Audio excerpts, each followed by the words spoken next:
हम सभी के दिमाग में ये क्वेश्चन जरूर आता होगा कि आखिर पृथ्वी गोल क्यों है, चकोर क्यों नहीं है, या फिर किसी अन्य रूप में क्यों नहीं है। यानी कह सकते हैं कि पृथ्वी ही नहीं बल्कि सभी ग्रह की आकृति लगभग गोल है। बेवजह कोई भी चीज़ गोल या चपटा नहीं हो सकता। तो आइए इसके बारे में थोड़ा चर्चा करते हैं। और अगर मेरे चैनल पर नए हैं तो please like, comment, share and subscribe जरूर कर दें। कोई भी चीज़ गोल, लंबी, चौड़ी या लाल या पीली या नीली बेवजह नहीं होती। यानी कहने का मतलब है कि हर वस्तु के रंग और आकार प्रकार होने का कोई ना कोई कारण है, जरूर होता है।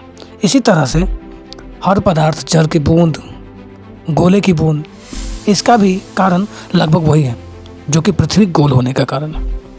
चलिए हम पहले जान लें कि जल की बूंदें क्यों, कैसे गोलाकार रूप में धारण करते हैं, क्योंकि इसका कारण में ही इसका जवाब है। जैसे कि जल या कोई भी तरल पदार्थ जब नीचे या ऊपर की ओर फेंका जाता है तो जल के सबसे ऊपरी हिस्से में गति पहले आती है, जिसके कारण कि वातावरण के दबाव के कारण जब कोई छोटी बूंदें के रूप में धारण करती है तब पानी के बूंदे पर वातावरण के समान दबाव लगता है, जिसके कारण यह गोलाकार रूप धारण करता है।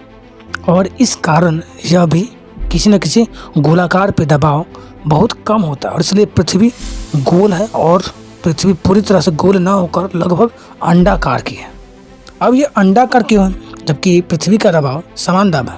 ऐसा सवाल यहाँ पर उठता है, पर इसका भी एक वैज्ञानिक कारण है। दरअसल हम पृथ्वी पर कई तरह के तत्व पाए जाते हैं और इसके वजह के अनुसार दो कैटेगरी में बांटा गया है। पहला है वजनदार मजबूत तत्व, इसमें निकली, लोहा, कोबाल्ट, सोना, कार्बन इत्यादि है। और दूसरा है हल्के व लचीले तत्व, जिसमें मिट्टी ही सबसे लचीली होती है।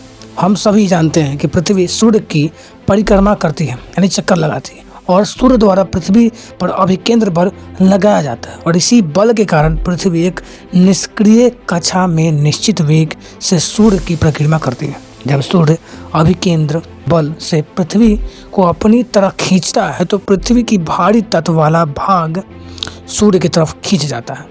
यह भाग हमेशा सूर्य की तरफ ही रहता है। परिक्रमा के रूप में पृथ्वी की आकृति अंडाकार के समान है। पृथ्वी ही नहीं बल्कि सभी ग्रहों की आकृति लगभग गोल है, जैसे सूर्य, मंगल, बुध, बृहस्पति, शुक्र और शनि इत्यादि।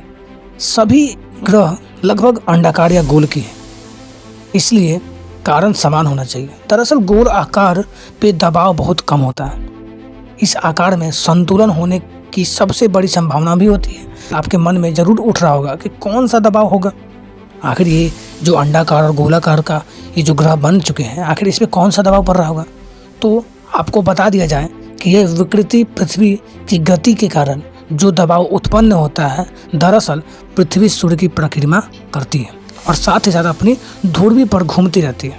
पृथ्वी के घूमने के कारण अपकेंद्र बल लगता है। अपकेंद्र बल यानी कि केंद्र से एक ही चक्कर पर घूमती रहती है, जिसके कारण पृथ्वी पर कुछ विकृत हैं।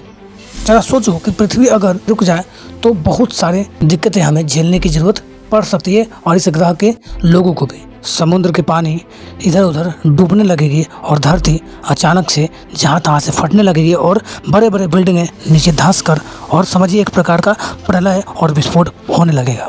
दूसरा तरीका में हम कह सकते हैं कि इसके बाद पृथ्वी का जो भाग सूर्य की तरफ होगा उसके हिस्सा का भाग केवल दिन होगा, बाकी पर रात रहेगी। तीसरा कारण ये हो सकता है कि पृथ्वी पर जितनी बड़ी इमारत हैं वो लगभग सभी गिर जाएंगे। इस प्रकार इमारतें धीरे धीरे गिरना स्टार्ट हो जाएंगी। और चौथा कारण ये भी कह सकते हैं कि इस पृथ्वी पर हवा का स्रोत पृथ्वी के घूमने से ही ज़्यादातर उत्पन्न होती है। अगर पृथ्वी एकाएक अचानक रुक जाए तो पृथ्वी पर हवा भी रुक जाएगी और ऑक्सीजन लेने में दिक्कत होगी, जिससे जीव जंतु पृथ्वी पर मरना स्टार्ट कर देंगे। पृथ्वी के लिए आज से लगभग अरबों वर्ष पहले जब सूर्य का कुछ हिस्सा सूर्य से अलग हुआ जो पृथ्वी की तरह दीप्तिमान था, इसी प्रकार पृथ्वी वातावरणीय दबाव के कारण अपना आकार गोल कर लेती है और इस कारण से ही हमारी पृथ्वी गोल है।